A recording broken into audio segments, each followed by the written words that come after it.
बात मानी जाएगी, हमारी कोई तो सुनेगा। विभाग में इतने पढ़े लिखे एजुकेटेड लोग हैं, कोई तो हमारी सुनेगा। या तो हमें भगवान ना बनाते, या तो हमें उस टाइम पे भगवान ना बनाते, या तो मतलब सरकारी औकात ये है भगवान ना बनाते। हमें पहले फूल पत्ते बरसाते, सब कुछ करवाते और अब हमें ऐसे छोड़ देते हैं। सड़क में आ रखे हम लोग, बैनर छप रहे हैं, न्यूज़पेपर में आ रहे हैं, लेकिन कोई क्यों नहीं जाग रहा है? सरकार इतनी खोई हुई क्यों है? क्यों नहीं सुनी जा रही है? नमस्कार, समाचार इंडिया में आपका स्वागत है। मैं हूं भारत कोठियाल। उत्तराखंड में उपनल कर्मचारियों के कार्य बहिष्कार से सरकारी अस्पतालों में मरीजों को खासी मुसीबतों का सामना करना पड़ रहा है। राज्य के दून मेडिकल कॉलेज अस्पताल में कोरोना काल में रखे आउटसोर्स कर्मचारियों के भी हड़ताल पर जाने से परेशानियां बढ़ गई हैं। दून मेडिकल कॉलेज अस्पताल कर्मचारियों के हड़ताल का आज चौथा दिन है। दरअसल कोरोना काल में उपनल और पीआरडी के माध्यम से nursing, lab technician, ward boy, चालक समेत कई अन्य पदों पर 250 से अधिक कर्मचारी रखे गए थे। अब 28 फरवरी एवं 31 मार्च को उनकी सेवाएं समाप्त हो रही है। आज हमारे संवाददाता ने दून अस्पताल जाकर हड़ताल पर बैठे कर्मचारियों से बात की। उनका कहना है कि कोरोना काल के जोखिम में पूरी मेहनत से मरीजों की सेवा करने और अन्य व्यवस्थाएं संभालने के बावजूद उन्हें नौकरी से हटाया जा रहा है। उनकी एक ही मांग है कि उन्हें नियमित किया जाए या फिर उनके कॉन्ट्रैक्ट को रिन्यू किया जाए। समाचार इंडिया में आपका स्वागत है। मैं हूं गुड्डू अंसारी। समाचार इंडिया की टीम पहुंची है आज दून हॉस्पिटल। दून हॉस्पिटल में आज कुछ नया देखने को मिल रहा है। कोरोना कार्यकाल में जो सरकार ने पीआरडी और ओपनल के कुछ डॉक्टरों को जो यहाँ पर में ड्यूटी पे लगाया था, कोरोना वॉरियर्स में उनकी बड़ी सख्त ड्यूटी रही। उन्होंने अपना बहुत अच्छे से यहाँ पर में ड्यूटी को निभाया है। आज हमारे सुनने में आया था यहाँ पर में कुछ लोग धरने पे बैठे हुए हैं, तो आज उसी जानकारी के लिए हम यहाँ पर में पहुँचे दून हॉस्पिटल। आगे चल के हम आपको दिखाते हैं कि यहाँ पर में क्या हो रहा है। जो हमारे सुनने में आया था कि डॉक्टर यहाँ पर में हड़ताल पे बैठे हैं। इस हड़ताल का क्या मामला है, सरकार इन्हें क्यों निकाल रही है नौकरी से। हमारे डॉक्टर हैं यहाँ पे, जो उनके सीनियर हैं, हम उनसे बात करेंगे। जी, समाचार इंडिया में आपका स्वागत है। और ये जो धरना प्रदर्शन कर रहे हैं, ये आप किस लिए कर रहे हैं, क्या कारण है? सर, हमारा जो है, जो पहला कारण है, जो मतलब हम चाह रहे हैं कि हमारा रिन्यूअल हो जो। और हम लोगों ने जब कोविड-19 में जो ड्यूटियाँ दी है, तो उस समय जो है, जब हम उस समय नहीं डरे हैं, तो अब हम क्यों डरे? क्योंकि उस समय जो हमने अपने घर वालों को भी त्याग दिया, सब घर बार त्याग दिया हमने जो यहाँ ड्यूटियाँ दी है। और हम जब घर नहीं जा पाए, तो यह है कि हम आगे भी मतलब ड्यूटियाँ अपनी करना चाहते हैं कि हमें कंटिन्यू करें। बस ये सरकार क्या कह रही है इस मामले में? आप जो सर, सरकार का कहना यह है कि अभी हमें सरकार से मतलब ऐसी कोई जानकारी नहीं मिली है, लेकिन जो यहाँ से मतलब लेटर जा रहा है निदेशालय को, मतलब मेडिकल कॉलेज की तरफ से, वो जो है ये है कि मतलब इन लोगों का दोबारा से जो नियंत्रण किया जाए। और अभी जो है हमें सरकार का इंतजार है कि हमें जो सरकार क्या आश्वासन देती है। ये धरना किस लिए हो रहा है, ये बताएंगे? आप ही बताएंगे। जी, आप क्या बताएंगे? सर, हम कोरोना वायरस का दर्जा दिया गया था हमको जी। और आज ऐसी स्थिति है, आपने पहले भी नोट किया होगा कि पुरानी बिल्डिंग में हमको बिठाया गया था। आज भी अभी सुबह आके ये लोग बोल रहे हैं कि यहाँ से उठ जाओ। हम कहाँ जाएँ, किससे गुहार लगाएं, अपना दर्द पीड़ा किसको बताएं? आप हमारी चौथे स्तंभ हो। आप आगे अग्रिम सूचनार्थ ही बोला होगा, लेकिन हमको तो पूरा यहाँ का सपोर्ट मिल रहा है। आप सरकार से क्या कहना चाहते हैं, सीधी बात? सर, हमारा ये जो अनुबंध है, आगे बढ़ना चाहिए। कुछ और हमारे यहाँ पर में धरने पे कुछ लेडीज़ डॉक्टर हैं, उनसे बात करेंगे। हमारे कैमरामैन दिखाएंगे। ये कोरोना वॉरियर्स हैं सारे यहाँ पर में जो बैठे हैं धरना प्रदर्शन पे। और ये सब वो लोग हैं, हमारा रोज़गार मत छीनो। सरकार इनका रोज़गार छीन रही है। इन्हीं से पूछते हैं क्यों छीन रही है, क्या कारण है। जी, क्या नाम है आपका? सर, मेरा नाम कपिल थापा है। आप यहाँ धरने पे कब से बैठे हो और क्यों बैठे हैं? सर, हमारी एक ही मांग है। हम यहाँ पर एक सरकार से एक विनती करना चाहते हैं कि जिस समय खुद सरकार के पदाधिकारी घर से निकलने से डर रहे थे, खुद पदाधिकारियों ने अपने आप को कमरों में बंद कर रखा था, अपनी हर चीज़ के लिए अपने एम्प्लॉयज़ को ही बाहर भेज रहे थे। वो भी कतरा के लोग नौकरियां छोड़ के, लोग पलायन जो दिल्ली में थे वो लोग वापस आके पहाड़ों में रह रहे हैं आज के टाइम में। हमने उस काल में अपने परिवार को खतरे में डाला है।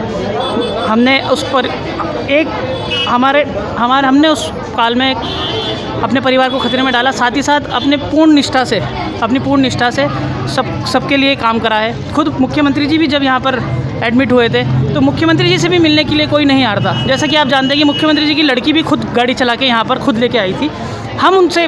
हमने उनकी सेवा करी, हमने उनका आगे बढ़कर उनका इलाज करा। अब क्या समस्या आ रही है आपके लिए जो यहाँ पर बैठे हैं? सर, हमारी समस्या ये है कि हमें लेटर मिल रहे हैं कि आपका कार्यकाल समाप्त हो चुका है। मैं एक बात कहना चाहूँगा बस कि क्या हम सिर्फ कोरोना के लिए ही लगाए गए थे?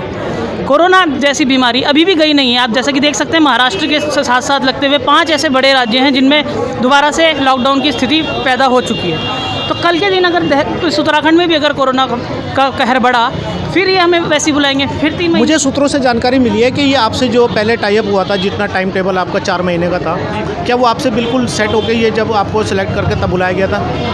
इन्होंने मैं आपको क्लियर बात बताता हूँ, इन्होंने हमें कहा था फ़िलहाल के लिए आप उसमें रहिए, इतना आपका टाइमिंग रहेगा। पर उसके हमें ये भी आश्वासन प्रशासन की तरफ से ये मिला था कि आपका बढ़ाया ज़रूर जाएगा। हमारी भी यही मांग है। हम ना वेतन के लिए बोल रहे हैं, ना किसी चीज़ के लिए बोल रहे हैं। हम काम करना चाहते हैं। ये हमारा घर बन चुका है एक तरह से। इससे पहले आप कहाँ पे थे? सर, मैं तो वैसे इससे पहले तो मैं प्राइवेट हॉस्पिटलों में करता था।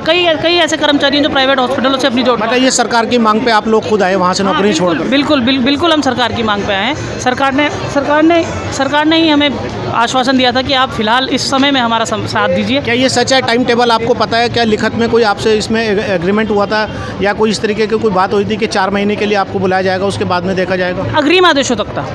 अग्रिम आदेश तो उसमें ऐसा कुछ मेरी जानकारी में तो इस तरह का कुछ नहीं है, पर अग्रिम आदेशों तक था। हम भी अभी भी यही कहते हैं, हम शांतिपूर्वक, हमें कल पुलिस बल तैनात किया गया था इन बच्चों के लिए जो अभी डिप्लोमाधारी हैं, जो नौकरी कर रहे हैं, उनके लिए पुलिस बल तैनात किया गया था। हमारा ये कहना है कि हम अभी भी कुछ नहीं, हमारी मांग है, हमारी सिर्फ एक मांग है कि हमें, जैसा कि सरकार ने 1 साल का रिन्यूअल करा था, हम यही कह रहे हैं कि हमें रिन्यूअल कर दिया जाए, ना हमें वेतन बढ़ावा चाहिए ना। और हमारे साथ में यहाँ डॉक्टर हैं, उनसे बात करेंगे। जी, क्या नाम है आपका? सर, मेरा नाम आराधना डंगवाल है। मैं यहाँ पर स्टाफ नर्स हूँ। सर, हम सिर्फ एक बात कहना चाहते हैं कॉन्ट्रैक्ट रिन्यूअल का।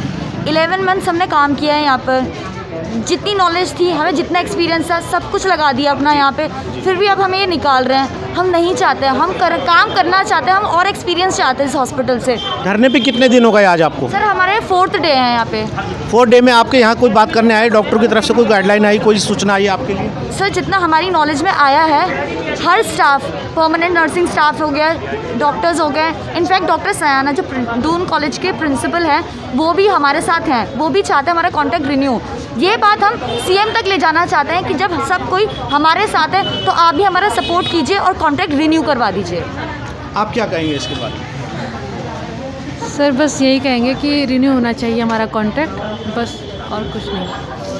ये रिन्यू कब तक मांगते हैं आप? इसके लिए, रिन्यूअल के लिए आपकी जो सोच है, या कब तक इसका कोई समय है? सर, ऐसा तो कुछ पता नहीं है, लेकिन ये है कि हम चाहते हैं कि हर, मतलब देखते हैं अभी कब तक जैसे दूसरे डॉक्टरों के साथ अपना एक उनका वो काम चलता रहता है, यस, हम चाहते कंटिन्यू जॉब के लिए। यस, हम कंटिन्यू रहना चाहते हैं। अब वो उन पे है डिपेंड कि वो कब तक रखना चाहते हैं, इसमें हम नहीं कह सकते कब तक रखेंगे, लेकिन हम चाहते हैं कि वो रिन्यू करते रहें हमें, बस, और कुछ नहीं। पूरी बात आपने जानकारी सब डॉक्टरों से ली है और इसके बारे में सरकार अपनी संज्ञान ले। इनकी मांगे क्या हैं, वो जायज़ हैं, सरकार इसके बारे में पूरा संज्ञान ले। देखते रहिए समाचार इंडिया, खबर से लेकर असर तक। वहीं हड़ताल पर बैठे कर्मचारियों को आज उत्तराखंड क्रांति दल का सपोर्ट मिल गया है। उत्तराखंड क्रांति दल के नेता शिव प्रसाद सेमवाल दून अस्पताल पहुंचे और लिखित में शपथ पत्र के तौर पर अपना पूर्ण समर्थन हड़ताल पर बैठे कर्मचारियों को दिया। उनका कहना था कि हम 2-3 महीने के एक्सटेंशन का विरोध करते हैं। कोरोना काल में काम करके इन सभी कर्मचारियों के पास उसका पूरा अनुभव है, इसलिए भविष्य को ध्यान में रखते हुए इनकी सेवाओं को नियमित किया जाना चाहिए। जब तक कोई सम्मानजनक हल नहीं निकलता, तब तक उत्तराखंड क्रांति दल इन कर्मचारियों के साथ है। उनके साथ यहाँ पर हैं और लिखित चाहिए उन्हें, तो आप क्या करने जा रहे हैं यहाँ पे? हम लोग इनको लिखित में आश्वासन नहीं, बल्कि इनको जो है, आप ये समझ लीजिए कि हम इनको शपथ पत्र देने जा रहे हैं अपने पैड पे। हमारा कहना है कि हम तन मन धन से अपने साथियों के साथ हैं, और अगर सरकार 2-3 महीने के लिए इनका एक्सटेंशन करती है तो ये सीधा सीधा से इनके आंदोलन को तोड़ने का कुचक्र है। हम 2-3 महीने के एक्सटेंशन का विरोध करते हैं और हमारी मांग है कि इनको जो है नियमित किया जाए। भाई, अभी 2-3 महीने बाद जो है, अभी आजकल फिर से कोरोना की टेस्टिंग शुरू हो गई है, 4-5 स्टेटों में शुरू हो गई है, कोरोना दोबारा से शुरू हो रहा है, तो तब कहाँ से लाएंगे आप कर्मचारी। अब ये बेचारे कहीं इधर उधर एडजस्ट हो जाएंगे, कहीं इधर उधर लग जाएंगे, तो इनको अनुभव हो चुका है। ये न सिर्फ इनके भविष्य की बात है, बल्कि उत्तराखंड के आम आदमी की सेहत की ज़रूरत भी है। इनको एक्सपीरियंस है कि कोरोना से कैसे लड़ना है। ये कोरोना वॉरियर है। तो हमारा ये कहना है कि इनको बाहर ना निकाला जाए। ये कोरोना वॉरियर है। कोरोना वॉरियर मतलब ये किसी भी तरीके के वायरस के जो इफेक्ट हैं, वायरस का जो हमला है, लड़ने में सक्षम है। इनको कैसे फायर फाइटिंग करनी इन्हें ज़्यादा बेहतर आता है। तो जब इनको इतना अच्छा मतलब इतनी कठिन परिस्थितियों से लड़ने का इतना अच्छा अनुभव हो चुका है, तो ज़्यादा बेहतर रहता है सरकार के लिए कि इनके अनुभवों का लाभ लिया जाता है और इनकी सेवाओं को और नियमित किया जाता है। तो हमारी ये मांग है सरकार से कि 2-3 महीने के एक्सटेंशन से। शपथ पत्र जो आप लिख रहे हैं इसमें क्या कुछ होगा ये आप बता दीजिए। हमारा ये शपथ पत्र है कि एक तो उत्तराखंड क्रांति दल सत्ता में आने पर इनको 1 टाइम परमानेंट करेगा, नंबर 1। ठीक है। और अभी क्या रहने वाला है? देखिए वो सत्ता की बात अलग है, अभी क्या रहेगा वो आप। अभी हमारा इनका जो भी आदेश होगा, हम लोग तन मन धन से साथ हैं। इनके आंदोलन जब तक इनका आंदोलन समाप्त नहीं हो जाता, इनके साथ कोई सम्मानजनक समझौता नहीं हो जाता, उत्तराखंड क्रांति दल इनके साथ। ठीक। फिलहाल के लिए इस रिपोर्ट में इतना ही। देश और दुनिया की तमाम खबरों के लिए आप जुड़े रहें समाचार इंडिया के साथ, खबर से लेकर असर तक। नमस्कार।